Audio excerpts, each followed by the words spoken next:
আসসালামু আলাইকুম। আমরা জেআইবিবি ব্যাংকিং ডিপ্লোমা প্রস্তুতি জিএফআই সাবজেক্টের মডিউল এ প্রথম অধ্যায়ে আমরা দেখছিলাম। তো প্রথম অধ্যায়ে আমরা আলোচনা করেছিলাম আচরণবিধি পর্যন্ত দেখেছিলাম। আর এখানে আমাদের বিগত সালের যে কোশ্চেনগুলি সেই কোশ্চেনগুলি একটু আলোচনা দেখব আমরা আজকে দেখব।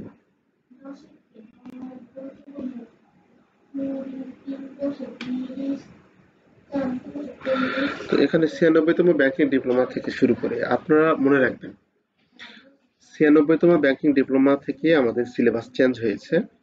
তাহলে ৯৬তম ব্যাংকিং ডিপ্লোমা থেকে এটা কিন্তু হয়েছে কত ৯৯তম ব্যাংকিং ডিপ্লোমা, মানে ৪ বার পরীক্ষা হয়েছে। ৯৬ থেকে ৯৯ ৪ বার। তাহলে এই ৪ বার ৪টা কোশ্চেন যদি আমরা সলভ করার চেষ্টা করি, মানে ৪টার মধ্যে আমরা ৯৯টা বাদ দিব, তার মানে কয়টি? ৩টি ইয়ারের বা ৩টি বারের পরীক্ষার কোশ্চেন যদি আমরা সলভ করার একটু চেষ্টা করি, তাহলে আমাদের কাছে ইজি লাগবে, সবগুলো বিষয় সবগুলো ইজি লাগবে আর কি। তো এখানে প্রথমে আছে প্রথম চ্যাপ্টারের প্রশ্নটা একটু এই সাবজেক্টে একটু জটিল বা এঁকে বেঁকে দিয়ে থাকে। হ্যাঁ, কিছু ব্যাংকের পরিচালক নিজেদের, এখানে ক নাম্বার দিয়েছে ৯৬তম ব্যাংকে, কিছু ব্যাংকের পরিচালক নিজেদের ব্যাংকের মালিক মনে করেছেন, আবার কিছু ব্যাংকার তাদের সহায়তা করেছেন। উক্তিটির প্রেক্ষিতে বাংলাদেশ ব্যাংক বা আর্থিক প্রতিষ্ঠান সম্পর্কে আপনার মূল্যায়ন উপস্থাপন করুন। তো এটা কি, এই মূল্যায়নটা কি মানে বাংলাদেশ ব্যাংকের প্রেক্ষিতে এটা কি আমাদের আপনি মূল্যায়নটা এটা কিভাবে করবেন? তো ব্যাংক মালিকানার সমস্যা, এখানে আমাদের অবশ্যই পরিচালকরা আমাদের মালিক, নিজের মালিক মনে করা যাবে না এখানে, তাই না? তাহলে ব্যাংক মালিকানার সমস্যা, বাংলাদেশে অনেক ব্যাংক মালিকদের কাছে একটি প্রতিষ্ঠানের মালিকানা এক ধরনের ব্যক্তিগত সম্পত্তি হয়ে দাঁড়ায়। এর ফলে ব্যাংকের শেয়ার হোল্ডার বা পরিচালকদের মধ্যে স্বার্থের সংঘাত সৃষ্টি হতে পারে। কিছু পরিচালক মনে করেন ব্যাংক তাদের ব্যক্তিগত ব্যবসা এবং তার নিজের স্বার্থকে গুরুত্ব দিয়ে ব্যাংকের সম্পদ ব্যবহার করে। এই ধরনের মনোভাব ব্যাংকের শৃঙ্খলা এবং কার্যকরী পরিচালনায় বিঘ্ন সৃষ্টি করে, যা ব্যাংকের কর্মচারীদের মনোভাব এবং পেশাদারিত্বকে ক্ষতিগ্রস্ত করে। তো এই যে এই মালিকানা সমস্যা, এটা আমাদের মালিক ভাবা যাবে না, তাই না? ব্যাংকিং খাতে দুর্নীতি, এখানে ব্যাংকিং খাতে যখনই মালিক ভাবে তারা নিজেদের অনেক কিছু মনে করে, তখন এখানে আমাদের দুর্নীতির সৃষ্টি হয়। যে এখানে আমাদের বিভিন্ন নামে বেনামে বিভিন্ন লোন আমরা দিয়ে থাকি, কিসের কারণে? আমাদের ব্যাংকের যে পরিচালক থাকে সেই পরিচালকদের চাপে আমরা ব্যাংকার রকম বা কোনো কিছুতে আমরা চাপে পড়ে সেটা হয়তো বা করে থাকি, তাই না? কিন্তু এটা আসলে ঠিক না। এই জিনিসগুলো বাংলাদেশ ব্যাংক হিসেবে, বাংলাদেশ ব্যাংক বা আর্থিক প্রতিষ্ঠান সম্পর্কে আপনার মূল্যায়ন উপস্থাপন করুন। তাহলে এটা বাংলাদেশ ব্যাংক কোন দৃষ্টিকোণ থেকে দেখে, কিভাবে দেখে, এবং আপনি কোন দৃষ্টিকোণ থেকে দেখেন, এই জিনিসগুলো আপনি এখানে মূল্যায়ন করতে হবে। বিভিন্ন ব্যাংকিং যে অ্যাক্ট, বিভিন্ন ব্যাংকিং যে নিয়ম নীতি, সেই নিয়ম নীতির আলোকে এখানে তুলে ধরতে হবে। তা গ্রাহকের স্বার্থ অবমূল্যায়ন, অবশ্যই গ্রাহকের স্বার্থ অবমূল্যায়ন হবে। ব্যাংকিং খাতে শৃঙ্খলার অভাব, আমরা এই জিনিসটাই তো নেগেটিভ, তাই না? ব্যাংকের পরিচালক মালিক মনে করছেন, এটা তো হচ্ছে একটা নেগেটিভ। তো এটা তো আমাদের নেগেটিভ জিনিসগুলো, পয়েন্টগুলো এখানে আমরা খুলে তুলব। তো ব্যাংকিং খাতে শৃঙ্খলার অভাব, যখন তার পরিচালক ব্যাংকের মালিক ভাবে, তখন যদি পরিচালকের কোনো আত্মীয় স্বজন ব্যাংকে চাকরি করে, তার গরমে ব্রাঞ্চে থাকা কঠিন, তাই না? এরকম বাস্তব উদাহরণ অনেক আছে, অনেক ব্যাংকার আছে, বা ব্যক্তিগত রোষানলে পড়ে অনেক ব্যাংকার অনেক চাপায় পড়ে গেছে, অনেকে অনেক কিছু প্রাপ্য অধিকার থেকে বঞ্চিত হয়েছে, তারা একমাত্র উপরওয়ালার কাছে বিচার দিয়ে থাকে। এরকম অনেক আছে, তাই না? ব্যাংকিং খাতেও আছে, এরকম হয়। আচ্ছা, তো তারপর হচ্ছে আইনি ও নিয়ন্ত্রক তদারকি, বাংলাদেশ ব্যাংক এবং অন্যান্য বিষয়ক সংস্থাগুলি এবং ব্যাংকিং খাতের কার্যক্রম তদারকি করে, কিন্তু অনেক ক্ষেত্রে এই তদারকি যথেষ্ট কার্যকরী হয়ে ওঠে না। পরিচালকদের অবৈধ কার্যকলাপ বা দুর্নীতি বন্ধ করার জন্য আরো কঠোর পদক্ষেপ গ্রহণের প্রয়োজন। প্রয়োজনীয় আইনি কাঠামো এবং নিয়ন্ত্রণ ব্যবস্থা শক্তিশালী করা গেলে এই সমস্যা অনেকটা কমানো সম্ভব। স্বচ্ছতা, অডিটিং, ব্যাংকিং খাতের সুশাসন, এই পয়েন্টগুলো আমাদের, নেগেটিভ যে পয়েন্টগুলো আছে সেই পয়েন্টগুলো আমাদেরকে ব্যাখ্যা বিশ্লেষণ করতে হবে, কারণ ব্যাংকের পরিচালক কখনো মালিক না, মালিক হিসেবে মনে করা যাবে না। তারপরে আছে খ নাম্বার, ব্যাংকের, এটা কিন্তু সালের প্রশ্ন, 96, এটা আছে 96তম ব্যাংকিং ডিপ্লোমা। আর্থিক ব্যাংক ও আর্থিক প্রতিষ্ঠানের প্রকৃত মালিক কে, কারা? আপনার উত্তরের পক্ষে যুক্তি দেন। তাহলে ব্যাংকের প্রকৃত মালিক কে বা কারা? প্রথমে আছে শেয়ার হোল্ডাররা। প্রথমে আছে কি? শেয়ার হোল্ডাররা। শেয়ার হোল্ডাররা প্রকৃত মালিক। তারপর আছে সরকার হতে পারে, যে যে ব্যাংকের সরকারি মালিকানা আছে সে ব্যাংক সরকার মালিক। কর্পোরেট গ্রুপ, বড় বড় কর্পোরেট গ্রুপ আমাদের ব্যাংকের মালিক হতে পারে, এবং বিনিয়োগকারীরা ব্যাংকের মালিক হতে পারে।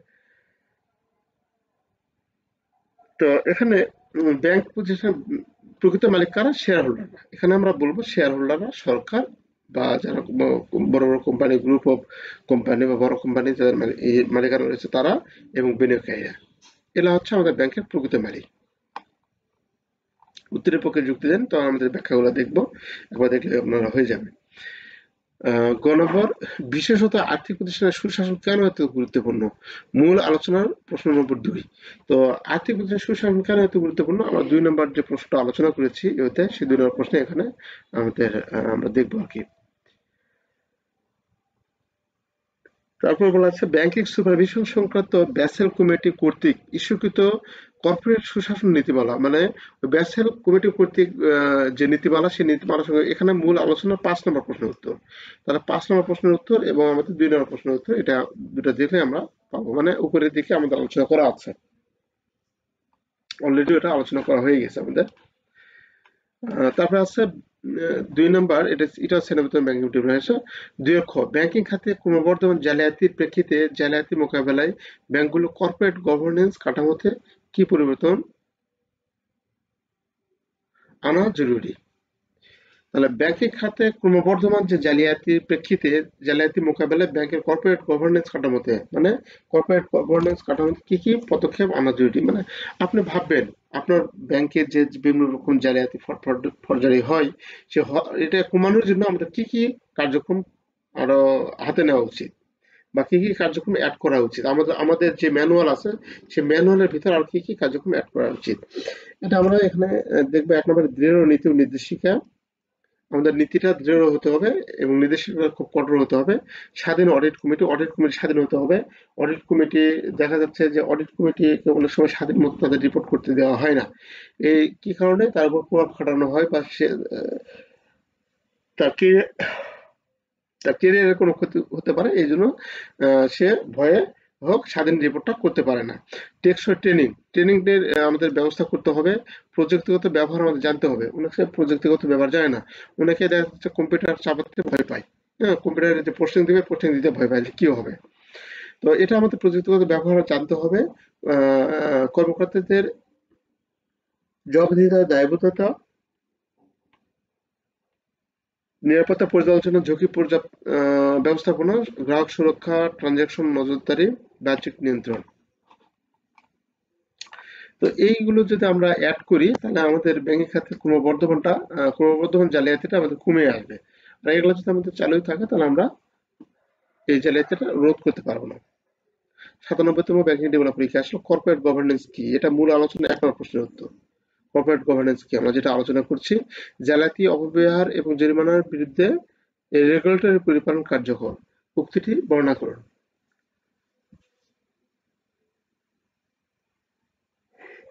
হুম, জালিয়াতি, অপব্যবহার এবং জরিমানার বিপরীতে বা বিরুদ্ধে রেগুলেটরি পরিপালন কার্যকরী। এই উক্তিটি প্রতিষ্ঠানের বা ব্যাংকিং খাতের মতো আইনি আইনি ও নৈতিক নিয়মাবলী এবং নিয়ন্ত্রণ ব্যবস্থার কার্যকারিতা প্রকাশ করে। এর মাধ্যমে বোঝানো হচ্ছে যে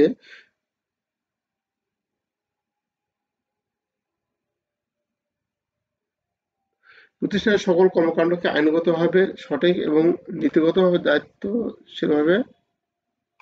নৈতিকভাবে দায়িত্বশীলভাবে পরিচালিত করতে হবে। অর্থাৎ মোট কথা, আমরা এখানে প্রতিষ্ঠানের যে অডিট কর্মকর্তা বা প্রতিষ্ঠানের কর্মচারী যারা আছে, তাদের স্বাধীনভাবে কাজ করবে। অন্য কোনো ডিরেক্টর বা পাওয়ারফুল কোনো ম্যানেজমেন্ট লোকের কারণে আমরা সঠিকভাবে অনেক সময় দায়িত্ব পালন করতে পারি না। যদি দায়িত্ব পালন করতে না পারি, আমরা ব্যর্থ হই, তাহলে সেক্ষেত্রে আমরা কি কি পরিপালন, আমাদের রেগুলেটরি পরিপালন কার্যকর আছে কি? অবশ্যই কার্যকর আছে। বাংলাদেশ ব্যাংকে আমাদের যে ইয়ে আছে, আমাদের যে সমস্যাগুলো আছে, মানে আমরা যদি কোনো অপরাধমূলক কাজে জড়িত পড়ি তাহলে তার সেখানে শাস্তি ব্যবস্থা আছে, তাই না? সেই শাস্তি ব্যবস্থাগুলো এখানে বলা আছে, জালিয়াতি প্রতিরোধ, অপব্যবহার এবং জরিমানা এবং শাস্তি ব্যবস্থা। এই বিষয়গুলো মানে মোট কথা জালিয়াতি, অপব্যবহার এবং জরিমানার বিরুদ্ধে রেগুলেটরি পরিমাণ কার্যকর, হ্যাঁ অবশ্যই কার্যকর, এটা আছে। তা জালিয়াতি প্রতিরোধ, যখন কোনো প্রতিষ্ঠান কোনো ব্যক্তি মিথ্যা তথ্য তথা অশুদ্ধ কার্যকলাপ করে তখন তা শনাক্ত করে প্রতিরোধে কার্যকর ব্যবস্থা নেওয়া। অপব্যবহার, আমাদের আমাদের প্রতিষ্ঠানের অভ্যন্তরে শক্তিশালী নজরদারি এবং সতর্ক ব্যবস্থা। আচ্ছা, এটা দেখে নেবেন, সহজ আছে তো, পড়ার কিছু না। কর্পোরেট সুশাসন কাঠামো, কর্পোরেট গভর্নেন্স ফ্রেমওয়ার্কের ভিন্ন ভিন্ন দিকগুলো আলোচনা করুন এবং এদের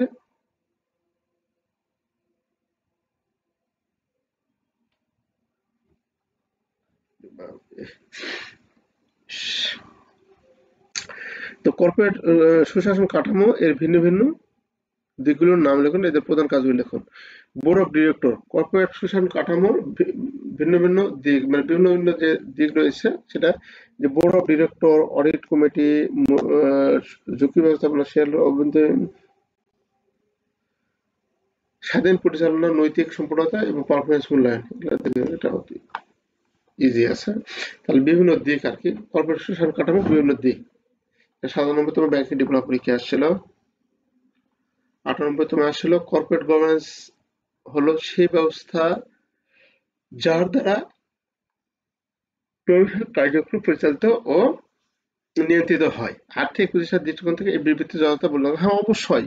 কর্পোরেট গভর্নেন্স মানে আমাদের প্রতিষ্ঠান কিভাবে চলবে, সে চলবে, এটার ম্যানুয়ালটা এখানে আমাদের কর্পোরেট গভর্নেন্স, আইনি সুশাসন, সেই সুশাসনের মতো আমাদের লিখিত থাকে। হলো সেই ব্যবস্থা যার মধ্যে ব্যবসায়িক কর্পোরেশনকে পরিচালিত ও নিয়ন্ত্রিত হতে হবে। অবশ্যই আমাদের কর্পোরেট গভর্নেন্সটা দ্বারা আমাদের কর্পোরেশন পরিচালিত হয় এবং নিয়ন্ত্রিত হয়। আর্থিক প্রতিষ্ঠান নিম্নে উল্লেখিত প্রশ্নটি আর্থিক প্রতিষ্ঠানের।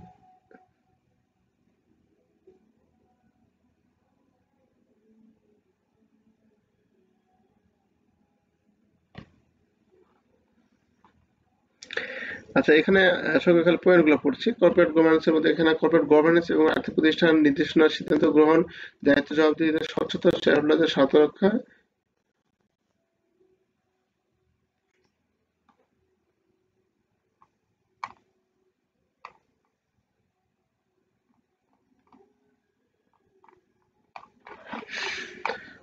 আচ্ছা, এটা সুশাসনের মূল দিকগুলো, এর প্রশ্নটা অনেক ইম্পর্টেন্ট।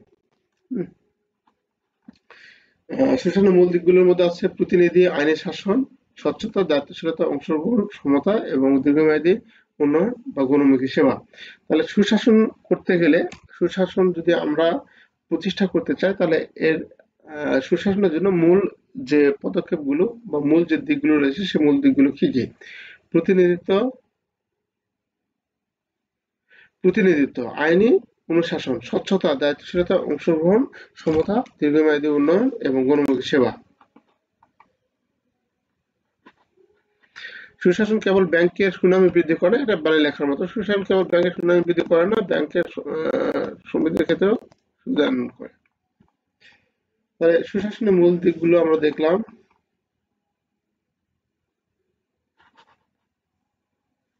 সুশাসন কেবল ব্যাংকের সুনামই বৃদ্ধি করে না, ব্যাংকের যে সুশাসন থাকে সুনামই বৃদ্ধি করে না, ব্যাংকের সমৃদ্ধির ক্ষেত্রেও কিছু সুবিধা আনয়ন করে। অবশ্যই ব্যাংকের সমৃদ্ধি বলতে ব্যাংকের আপনার নেট গ্রোথ, সম্পদ যদি আমাদের বেড়ে যায়, আমাদের দায় দেনা যদি কমে যায় কিংবা আমাদের মুনাফা যদি বেশি হয়, তাহলে আমরা কিন্তু আমরা বুঝতে পারবো যে আমাদের মধ্যে সুশাসন খুব ভালো ছিল, মনোবল ভালো ছিল, চাঙ্গা ছিল। তাহলে এই ব্যাংকে আমরা সহজে সমৃদ্ধ করতে পারবো।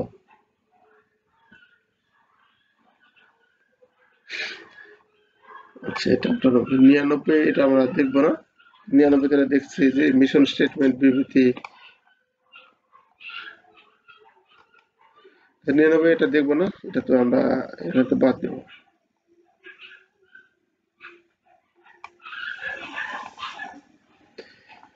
আচ্ছা, 99তম ব্যাংকিং ডেভেলপমেন্ট, আর এখান থেকে আমাদের টিকা এসেছিল 3টা, প্রতিষ্ঠানের সংস্কৃতি, ব্র্যান্ড প্রতিশ্রুতি, কর্পোরেট সংস্কৃতি। এই 3টা প্রশ্ন আমাদের কোন সালে আসলে সেটা দেওয়া আছে। আর এখান থেকে আমাদের একটি মাত্র প্রশ্নের উত্তর। এই দুটো আসলে দুটা এই অধ্যায় থেকে এ জাতীয় দুটো আসলে এই দুটো করে নেবেন। ব্যাসেল কর্তৃক আর্থিক প্রতিষ্ঠানের উপর কর্পোরেট ফাইন্যান্স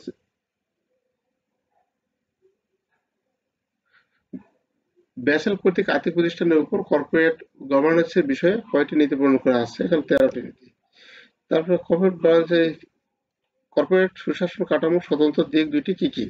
কর্পোরেট সুশাসন কাঠামোর দুটি স্বতন্ত্র পরিচালনা ব্যবস্থা, স্বচ্ছতা এবং দায়বদ্ধতা। এখানে আরো অন্য কিছু দেওয়া যেতে পারে। হ্যাঁ, তো আমাদের শুধু চাইছে যে কর্পোরেট সুশাসন কাঠামোর স্বতন্ত্র দুইটি দিক আমাদের চাইছে। এই দুটি দিক এখানে হতে পারে। তো এই হচ্ছে আমাদের এই প্রশ্নের মানে এই লেকচার শিটের সর্বশেষ অবস্থা।